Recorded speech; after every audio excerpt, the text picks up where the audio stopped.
Hey there. We are at chapter 11. The chapter is called Ruins.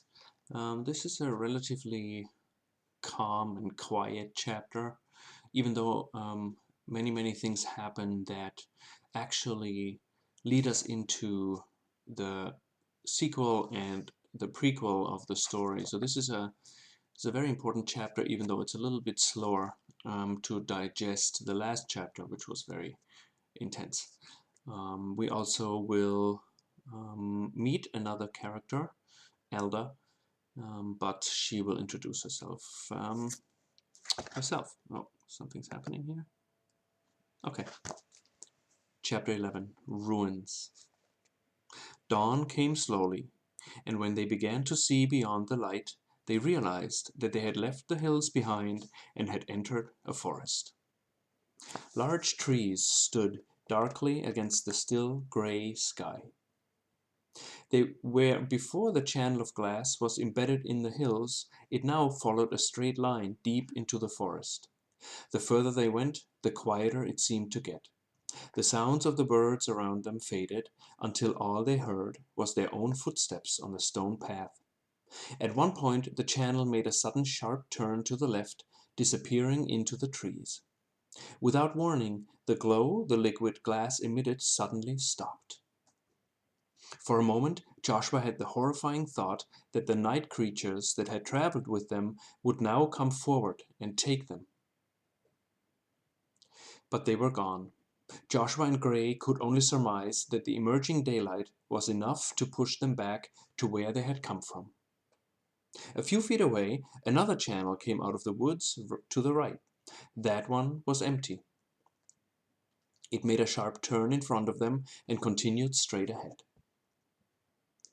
It seems as if the channel that leads into the woods somehow loops back on the other side, Joshua thought. It might take a while for the liquid to come full circle and continue on its path. Should we follow it then? Gray asked. I think we should go straight and see where it leads, Joshua thought. Agreed, the wolf thought back. Now that they didn't have to use the stone path, they walked on pine needles, which softened their steps, so much so that they almost didn't hear anything at all. Joshua thought it eerie and strangely comforting at the same time. They began to pass what looked like old stone foundations of buildings long since gone, crumbled and overgrown. Some of them had oddly shaped forms, and some seemed to randomly connect to others. The further they went, the more they became certain that this must have been a city at some point in time. They realized that what they were passing by must have been buildings once, centuries, even millennia ago. Joshua had the distinct feeling that they walked on hallowed ground, on the sacred soil of an ancient civilization of which only remnants remained. They came to a point where they could see what must have been the center of the city in the distance. The ruins formed a half circle on either side of the channel, leaving a large, round area in the middle open. At first Joshua couldn't make out what it was, but as they came closer, they saw a large crater in the center. Approximately 50 yards in diameter, the crater had straight walls, very similar to those surrounding Hollow's Gate. They disappeared into nothingness below. The channel here split up and continued on both sides of the crater, surrounding it and completing the loop on the other side. Slowly, Joshua and Gray walked around the edge of the crater. This may sound strange, Joshua thought to the wolf, but is it possible that we are right now exactly in the center of Hollow's Gate? Why do you think that? Gray replied. When we fell from the plateau, for a moment I saw those strange patterns toward the middle. It must have been the ruins of the old city we're in. Joshua, I didn't want to say anything, but all of this, seems very familiar. It is as if I have walked these streets before in ancient times. It must have been one of the eagle's memories while flying overhead, as I have never been here. Or maybe you have, Joshua thought, more to himself than to the wolf. The whole place had a strange quality to it. as if it were permeated with something that went beyond the limits of time and space, something so ancient he couldn't grasp it and only sense a minuscule fragment of the power it once possessed. Across the crater there stood the remnants of a large rectangular plate of stone. As they came closer, they saw that it had signs and symbols engraved into it. Most of the upper part of the stone plate was missing, destroyed by the ages. The plate rested on a massive slab of black stone, similar to the material of the path they had walked on. The symmetrical foundation of the building was in the shape of a large cathedral. This must have been some sort of place of worship. The side facing the crater was open. As they looked around, Joshua saw that all the foundations and ruins surrounding the crater were missing the wall facing it. "What now?" he asked. "Now we wait," Gray replied. As they waited in silence, Joshua couldn't help but think that somehow they were witnessing something far greater than themselves. He did not yet know how the individual pieces were connected to each other and to the greater whole, but deep down he could sense that something completely out of the ordinary was about to happen, and that he and Gray were somehow privy to it, even part of it. The stillness of the forest, together with the quiet understanding between him and the wolf, brought Joshua a sense of peace he had rarely felt, and if so, only for moments. This was different. It was as if peace spread within him like wings, carrying him, allowing him to feel weightless and at the same time deeply connected to the earth. In fact, at that moment, there was no distinction between him and the ground he rested on, or between him and the wolf who lay only a few feet away from him. How long they sat like this, Joshua couldn't tell, but at some point Gray got up and looked beyond the crater into the woods. "I can see it," he thought to Joshua. Both watched as the liquid glass slowly flowed toward the crater. When it reached it, the glass followed the channels on either side around it and toward the point where Joshua and the wolf stood. Eventually the circle closed where both channels met. Nothing happened at first. Eventually the circle closed where both channels met. Sorry, I already read that.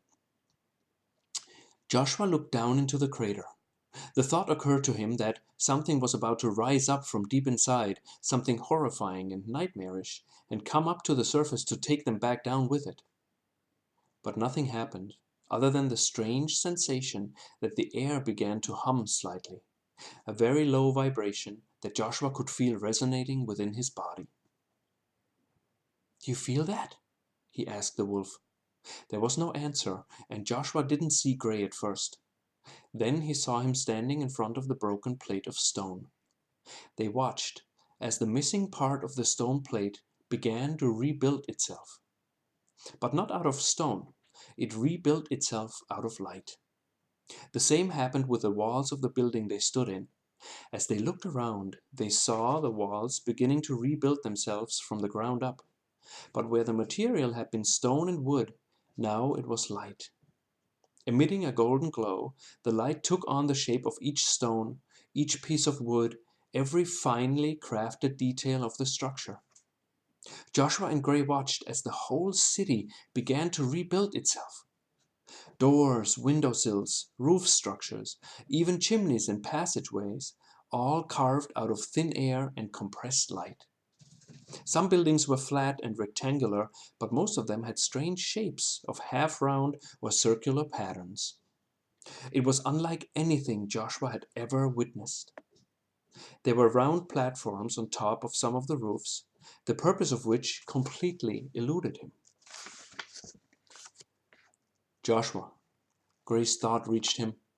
It was barely more than a whisper, as if the wolf did not wish to disturb what was happening. Joshua turned around facing the crater. The walls now had a slight glow to them, and as they walked toward the edge, Joshua could see far down into it. The light became brighter and brighter. Joshua and Gray, dwarfed before the large crater and only a silhouette before its immense light, stepped back to escape the blinding beam that reached far and high into the gray dawn sky. Still unable to comprehend anything they saw, they looked at each other, awed by the sheer beauty and power of what was happening. That's when they saw them. At first, all that was visible were spheres of clear glass gently rising from deep within the crater. Then Joshua could make out small strings attached to either side of them. Not far below, the strings ended in what looked like a narrow platform. On each of the platforms sat a figure. The figures looked human, but were dressed in dark bodysuits and masks. Some of the shapes were bigger, others smaller, like children. One of the smaller figures came fairly close to Joshua and the wolf. It lifted its hand briefly to greet them in passing. "Can you hear me?" Joshua thought to the figure, but there was no answer. He felt the figure's gaze on him until it disappeared behind another sphere that passed them. Joshua counted at least 3 dozen spheres, but as he looked down into the crater, he saw that it must have been more than 200 spheres that ascended within the light beam into the sky. Then they were gone. What was that? Joshua thought. I have not the slightest idea, Gray answered. As far as they were able to see in through the woods, the light structures of the city were completed. Some reached high into the sky next to the trees, with wide circular stairways on the outside. Others seemed to be mere entrances to structures below the surface. There were streets and walkways and square structures that looked as if their purpose had once been to hold water. Now, in their light form, they were no longer remnants of an ancient past, but a representation of what was still there, existing outside of time and space and reaching far beyond. As Joshua's gaze fell onto the plate of stone and light within the high dome they stood closest to, they saw that they were engravings, strange markings covering the stone. When Joshua looked at them, he understood their meaning. It was as if the markings evoked images rather than mere symbols. It read, "A stream of stars forever calls you home, to where you will return, to where you still belong. The doors have long since opened, unlocked the gates of time. The path to truth is open, the stars are now aligned. To start an ancient journey to where you've always been, to follow your own yearning, to gather your own kin. Your fate is sealed, your destiny is written in the sky. Your home at last revealed, you will not pass it by. And then one day the sands of time will vanish from your hearts and leave no trace of them behind except a stream of stars." Something stirred within Joshua. It was as if the images he saw triggered remnants of ancient memories buried deep inside, memories he could neither grasp nor put into any kind of time frame. He realized that the meaning of what was written there could only be grasped within his heart, not with his rational mind. His rational mind, in fact, was dazzled by it. For a while longer they looked at the plate of stone. Then their eyes found each other. "Gray?" "Yes," the wolf answered. "I'm thirsty," Joshua thought to him. The wolf suddenly smiled in his thoughts. "Then let us go and get some water. I'm ravenously hungry myself," he replied.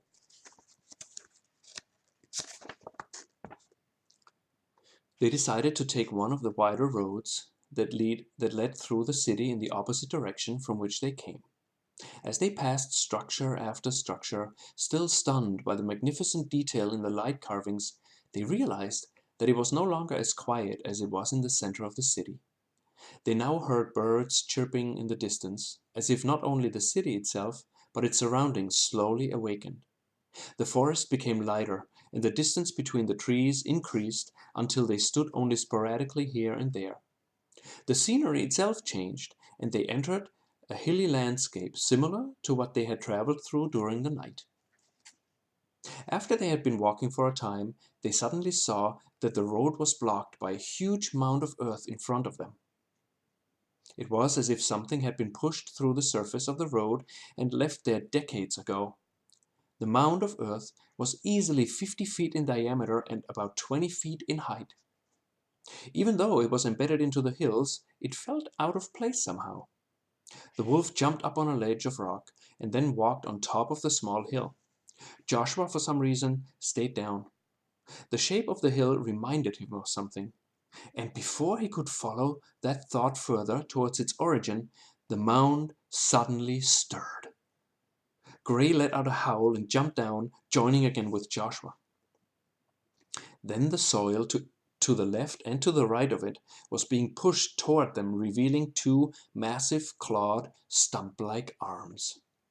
The arms pushed themselves into the soil, and then the whole hill rose up. Joshua flew back, and Gray leaped away from whatever it was that began to rise. As its massive body gained about 5 feet more in height, earth and stones fell from its back, exposing a large opening in front and a massive shell at its back. Then the head appeared. Its neck slowly extended outward toward Joshua and the wolf. It stopped only a few feet before them. They realized that they were looking at a huge turtle. Its head, waving slightly from side to side, was 4 times Gray's size. Its yellow eyes looked straight at them. As Joshua glanced at the wolf, he thought that he heard singing, or perhaps a sound somewhere between whistling and singing. First he thought it must have come from a bird high up in a tree, but then he realized that the sound came from the turtle. It was repeating a certain sequence of a melody over and over. "Who are you?" The question suddenly flooded Joshua's mind, and for an instant didn't leave room for anything else. Gray barked at the turtle, his teeth bared and his neck coat standing up. "So sorry." The turtle's thoughts, now much quieter, reached them. Gray shook himself and calmed down a bit, still not quite sure what to make of this. "I am thinking too loud. When I slept, I remember now it was hard to be heard by the others, so I had to yell. I think my apologies." The turtle, whose massive head was still only a few feet away from them, seemed to sniff them rather thoroughly.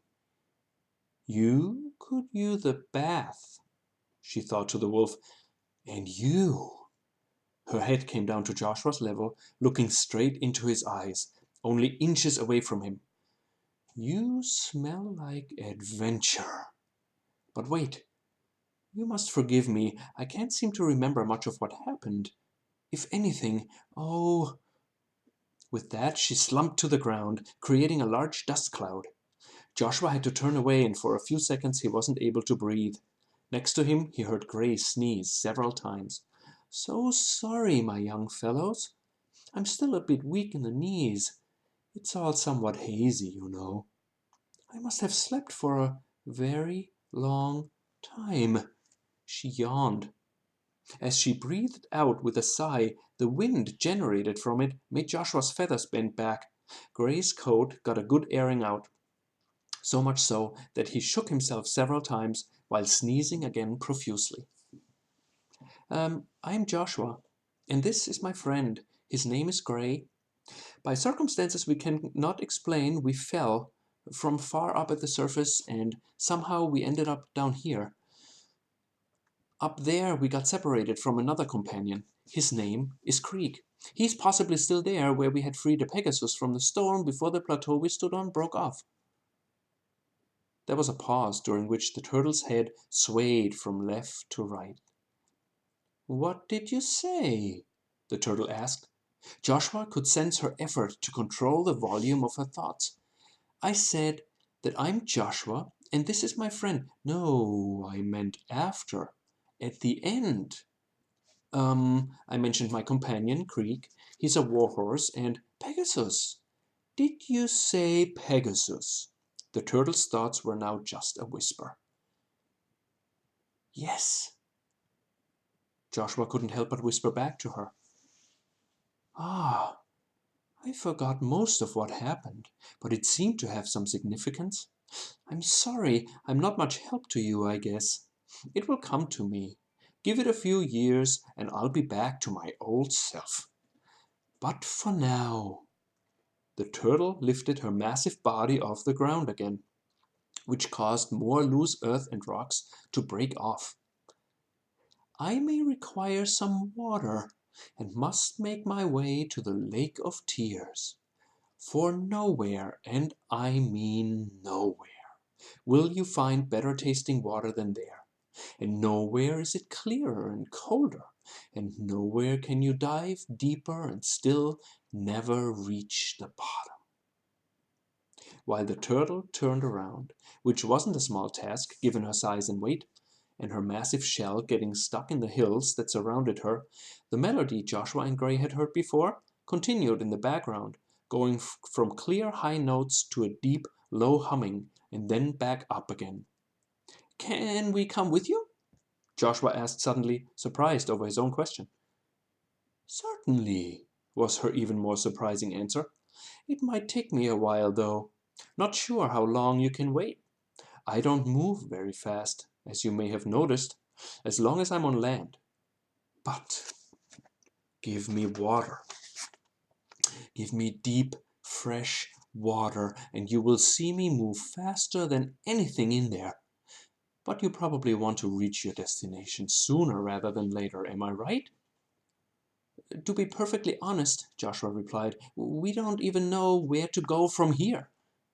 "Ah," she answered, as she turned some more until Joshua and the wolf were suddenly looking at her rear. They glanced at each other, Gray smiling in his thoughts. "Come on," Gray thought to Joshua as he jumped up the side of the hill and leaped down on the other side. Joshua flew up and onto the back of the large turtle. From there he flew down to stand before her again. "If you would be so kind as to tell us which direction to go, we will be on our way," Joshua told her in his thoughts. "The direction depends entirely on where you want to end up," she answered. "I'm not sure," Joshua replied, "but I think we need to get into the mountain." "Porte de Leonesse," the turtle answered. "There is an ancient entrance, or at least there was. But you cannot find it, no. Nobody can. The glass is cracked. Oh, I don't remember. But you must look and wait and wait. I don't understand, but maybe you can tell us where to go from here." "Yes, I can certainly do that, my young friend. If you take this road for a while, you will come to a point where you can see a tower in the distance. Or maybe you will only see the uppermost tip of it. That tower is Refuge. It stands on the edge of the great falls in the center of the Lake of Tears." "Refuge?" Joshua asked. "Yes," the turtle replied. "It is a refuge. Nothing more, nothing less. Oh, I think I just remembered something. No, sorry, it's not coming back. I forgot again." "Do you remember what it is a refuge from?" Joshua asked. "No." "Yes."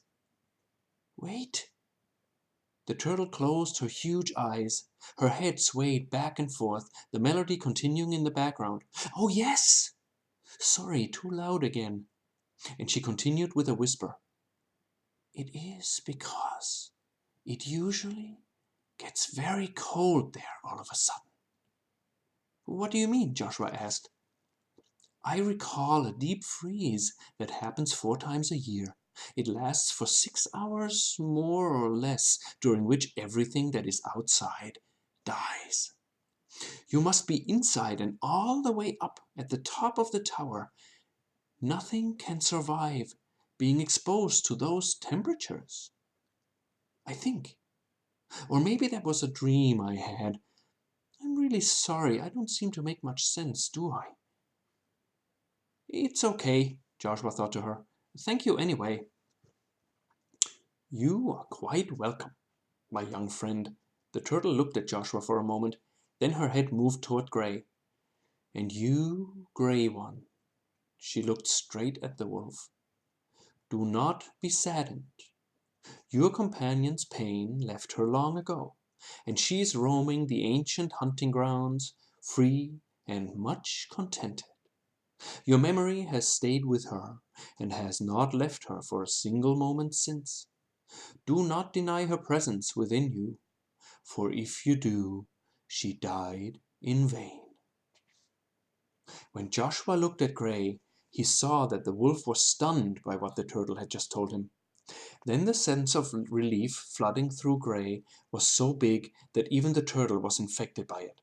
Joshua was sure her laughter could be heard for miles and miles, so loud were her thoughts of joy over the wolf's expression of his.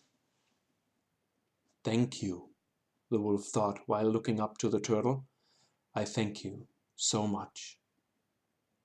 Go now, for it will take you a good while to get to the refuge, and I can feel the cold coming deep inside my bones." Had it become colder already? Joshua thought he had felt a rush of cold air before. Better not to waste any time. "Farewell, my young friends. Good luck on your travels, and may I devote a song in your honor?" "You may," Joshua answered. Two companions in search of their destiny. I like it. The turtle closed her eyes, changed the melody into a tune with dramatic overtones. Joshua and Gray walked away from her and around a bend in the road that led through the hills. Just as they were about to disappear from her line of sight, Joshua caught a small, fading thought. Spiders. A blast of cold air reached both of them, ruffling Gray's coat and Joshua's feathers. "Did you hear that?" Joshua asked. "No, what was it?" the wolf replied. "I heard the word spiders." "Spiders? Are you sure?" Gray asked. Whatever was left of the thought faded fast. "I'm not sure. It probably doesn't matter." He left it at that and forgot all about it only a few minutes later.